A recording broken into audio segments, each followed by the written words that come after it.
Tapos ako bumili bagong ulam kaya lang nakita ko yung marami pang perito. Ay, akin mo nag-iisa na lang sa gulay yan. Mamaya ko naluto yung binili kong bagong ulam.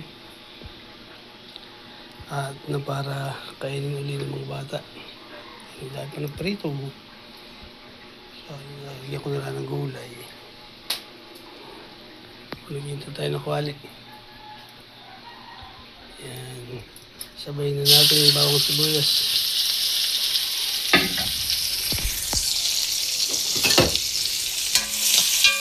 Yan. Inusok na. Ito mainit yan. So, nag-isa tayo. Nilagyan natin tubig. Lagyan natin itong mga peritong isda. May putol-putol na. Pero ayos pa rin yan. Sarap pa rin yan. Itong lagyan natin pampalat at tuyo. Para medyo dami pa. Basta kawali pa eh. Tamad lang kayo ng mga bata kapag lagyan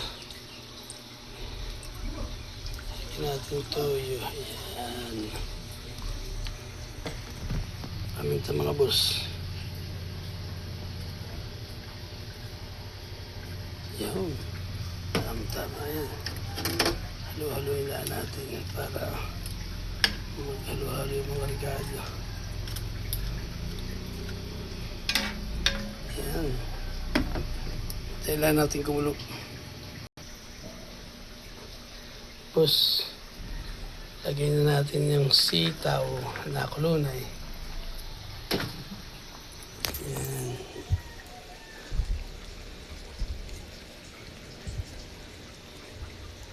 Kami natin yung pizza pagluto na.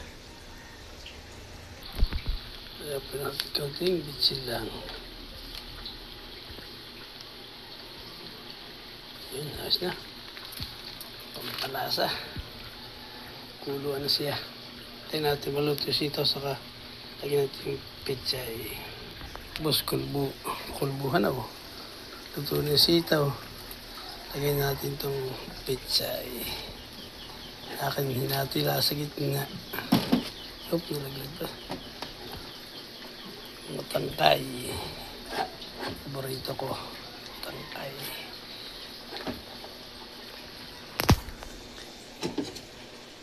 Pagkalandunay ay yari na.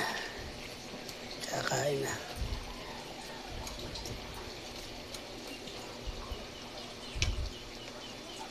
Yan.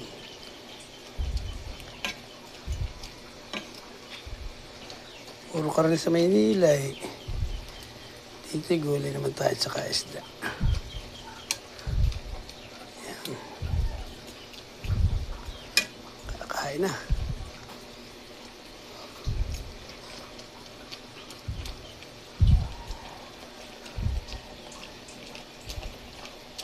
Bukas na lang ako magluto ng kari-kari.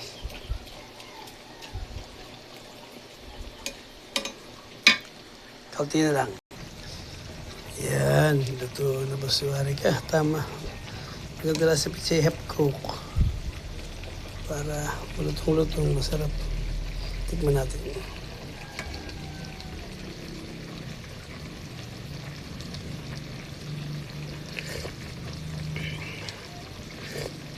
Aba, ay masarap siya. Kuha-kuha yung lasa ng mga peritong ulo-ulong perito. Isang dali na lang. Manamis na mas gawa ng gulay. Bagong-bagong pizza ito nakuha ko eh.